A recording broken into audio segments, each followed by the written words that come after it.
everybody, Becky here for Tourism Saskatchewan, and right now I am at the Old Man on His Back Prairie and Heritage Conservation Area, and I'm talking to Sue Dumontel, who is an interpreter here out at the center. So Sue, can you give me some of the background and history of this area? This was originally ranch land, and it was owned by the Butella family.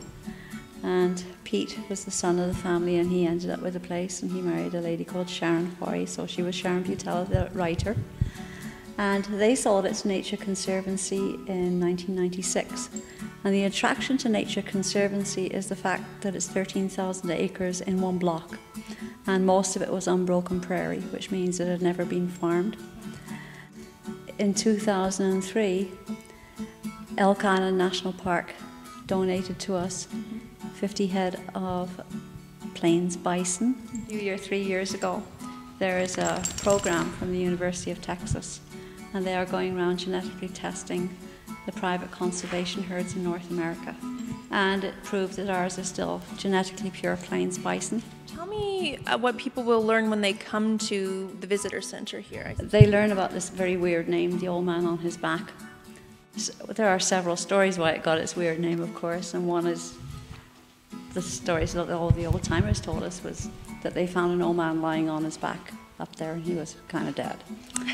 And another story is that the ridge, when you approach it from a certain direction, looks like an old man lying on his back. And then we talk about the formation of the land from the Wisconsin glacier retreating thousands of years ago. And as the glacier retreated, chunks would break off and it would wash away the land underneath it, leaving this land called Hammocky moraine or knob and kettle formation. Many places in Saskatchewan have teepee rings all over the place, and so we have our fair share of teepee rings. And I do talk about Sitting Bull a little bit because we know he was vaguely in the vicinity when he was going on his treks between Wood Mountain and Cypress Hills.